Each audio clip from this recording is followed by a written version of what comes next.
Bienvenue à nouveau dans mon zoo, c'est moi Skyler, et aujourd'hui, nous allons monter dans les arbres pour en savoir plus sur les pics. Ces oiseaux peuvent être très colorés avec un plumage noir, blanc, rouge et jaune. Ils peuvent aussi avoir des taches éclatantes de couleurs orange, vert, brun, marron et doré sur la tête, le cou ou le dos. Tu peux trouver plus de 180 espèces de pics dans le monde entier, sauf en Australie, en Nouvelle-Zélande, à Madagascar et en Antarctique. Ces oiseaux peuvent s'adapter à une variété d'environnements, comme les forêts, les déserts, les jungles et même les lieux urbains. Ils sont omnivores, ce qui signifie qu'ils mangent de la viande et de la végétation. Leur régime alimentaire comprend des insectes, de la sève, des fruits, des noix et des graines. Les pics sont connus pour leur manière de se procurer de la nourriture. Ils picorent sur les arbres pour créer un trou et atteindre l'intérieur, pour prendre leurs friandises. Cette merveille est parfaitement créée pour picorer.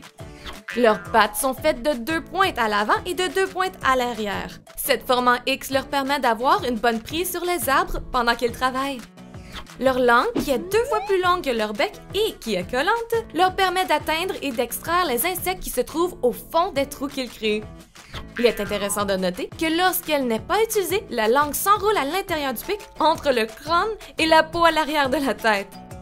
Leurs narines recouvertes de plumes empêchent les éclats de bois et la poussière d'y entrer pendant qu'ils travaillent. Le cerveau des pics est très bien amorti et protégé afin qu'ils puissent travailler sans s'arrêter. Tu peux t'imaginer que leur cerveau est protégé par de nombreux oreillers. Le crâne est également renforcé pour que les pics n'aient pas de maux de tête lorsqu'ils picorent. Ces oiseaux travaillent dur et n'arrêteront pas de travailler jusqu'à ce qu'ils obtiennent leurs friandises. Ce trait de caractère s'appelle la persévérance. En d'autres termes, le pic est persévérant dans sa tâche pour obtenir de la nourriture. As-tu déjà été persévérant? Savais-tu que Dieu est persévérant? Comment Dieu est-il persévérant, me diras-tu? Dieu est persévérant dans son amour pour nous. Tout comme le pic n'arrête jamais d'essayer jusqu'à ce qu'il atteigne les insectes, Dieu n'arrêtera jamais de chercher à t'atteindre. Pas seulement Dieu, mais aussi Jésus. Jésus nous aide dans toutes les situations dans lesquelles nous nous trouvons. C'est pourquoi, dans la Bible, Paul dit « Je puis tout par celui qui me fortifie ». Dans toutes les situations, Jésus peut t'aider à t'en sortir. Et quand tu commences à douter, tu peux te rappeler. Dieu ne te laisse jamais tomber.